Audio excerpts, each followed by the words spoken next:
Today I'm doing a continued rant, which makes it a rampage over the Gulf situation. I know, some of you are probably thinking, I wish she'd just shut up and move on. Well, you know what? My answer is no. I can't and I won't. And you shouldn't either. That's part of the reason I'm on a rampage. You know, we have this tendency to see horrible things, register our dismay, and then move on because they don't impact us.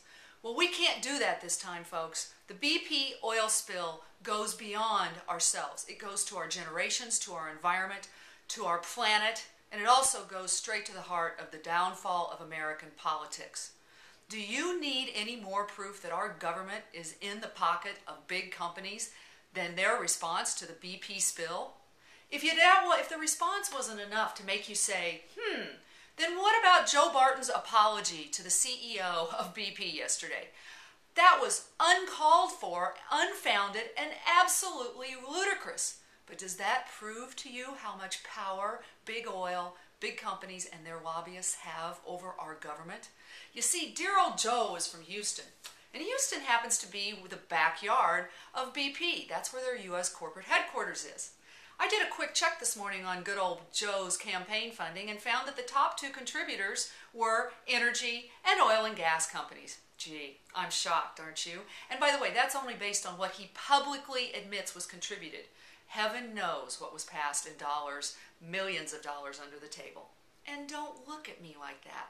We all know it happens. We just don't want to admit it. And that's why I'm on a rampage. You know, I have been a Pollyanna for most of my life.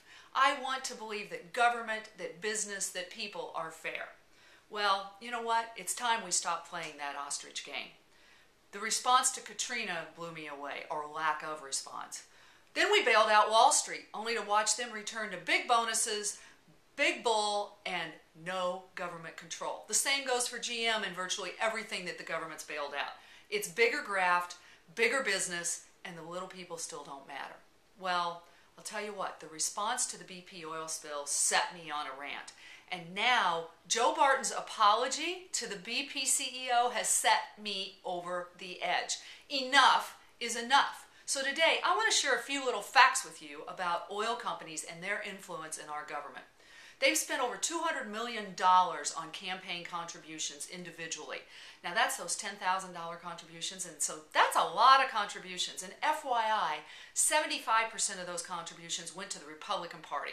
Now, I'm bipartisan. I vote my conscience, not my party. I don't have a party. But when you see 75% of contributions going to a single party, that smells like a rat. And you know what? When it smells like a rat, it probably is. So pay attention. On top of that, they've spent nearly $400 million on lobbying efforts in our government. They lobbied for changes in the tax code, and guess what? They won, and those changes benefited them.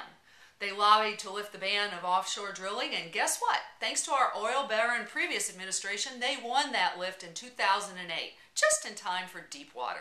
They also went after the Alaskan wildlife, but you know what? The wilderness in Alaska is safe, thanks to a number of environmentalists who stepped up and said enough is enough. Now, I have a question for you. Since when is the American government, or America itself, for sale? I don't think it is, and I think enough's enough. Now, you may feel powerless, but you're not. You can vote, and you can also vote with the dollars you spend. I've republished the links so that you can see the products that belong to BP and Halliburton. Do not buy them. Do not support them at all. They have billions in profit that they can spend. We need to shut down for them so they recognize that we are serious and have had enough. I've also published links so that you can check the campaign contributions for your current elected government officials. You can check their votes. And this November, vote for America. Vote for our planet. Vote for truth and a return to the American way. Vote out the folks who are taking big lobbying dollars and big business and have forgotten about their constituencies. If you can't do it for yourself, do it for our planet and do it for our children. Is this really the world and the America that you want to leave to them? Rebel rampage over for now.